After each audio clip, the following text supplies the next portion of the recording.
Hello, good day. Welcome to this channel. I want to briefly show you a simple thing you can do with this packing with this comprehension. How you can just make things very easy for you. I will create a dictionary. I've created a dictionary, but in this situation, I just have to copy it out and I'll create this as my dictionary. Create this as my dictionary. Exam record, paste it here. This is my dictionary exam record having three candidates. I have the person of James with the values inside tuple representing first first test, second test, and examination. Why and it goes on for the other candidates. Actually, I can get the tuple here by simply saying exam record dot what exam underscore record dot items. I get a tuple in return. But this tell me is a dictionary item and it's like a tuple. Look at very well. Is it a tuple? It's no inside a list of tuple. So for it to come out, for it to be presented in the list form, you use the keyword list and you type the name of the dictionary dot items and it comes out in the list form, doing away with that big items. So in this situation, I want to do a laser thing. I call here master record is equal to this equal to exam item. Then what X I want is I want to type out, I want to get out the details. And I've already typed this is a long list comprehension. I will explain this for you. You see, I got the variable details. I say in in the master, we have a tuple and in the master is a list of tuple. And in the list of tuple, we have a tuple inside another tuple, which is these three things inside another tuple. So that's why I made this way. I made this way. Uh, okay. That for name, test one, test two, exam in master. Then I want to print out something.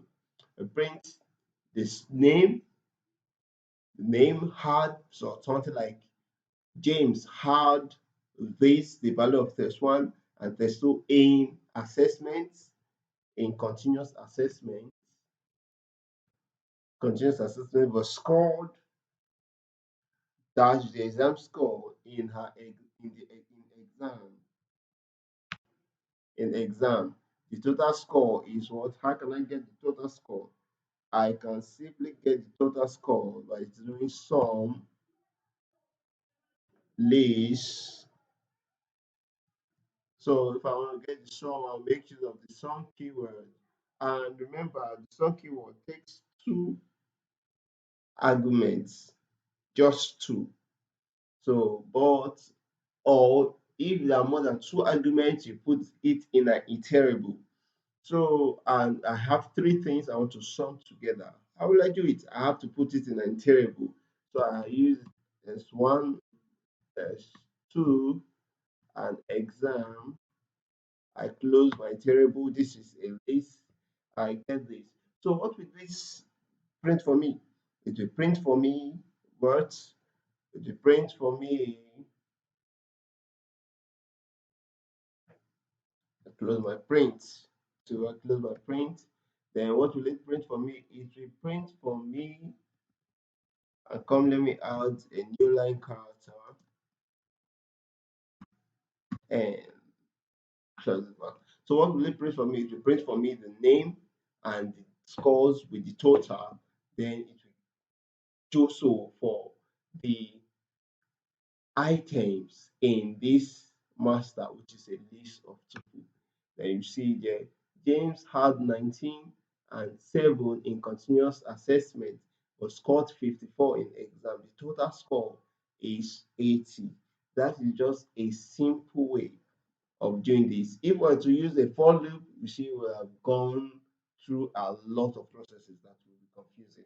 Please, uh, to continue the teachings on packing and unpacking in Python, I will be forced to teach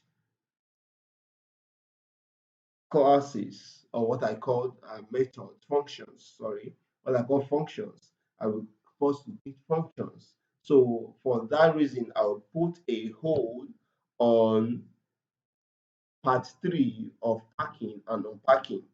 So the next video will be on data type integer. Let's see the data type integer, how we can make use of it, how we can manipulate it, and do other things. Thank you for watching this channel. Please, if you have not subscribed to this channel, kindly subscribe. And if you have not subscribed to the blog, kindly subscribe. Please comment what you feel about the videos. Comment what should be done, what should not be done. Okay, you can like our video, and please don't forget to share the video. Thank you. Have a nice day.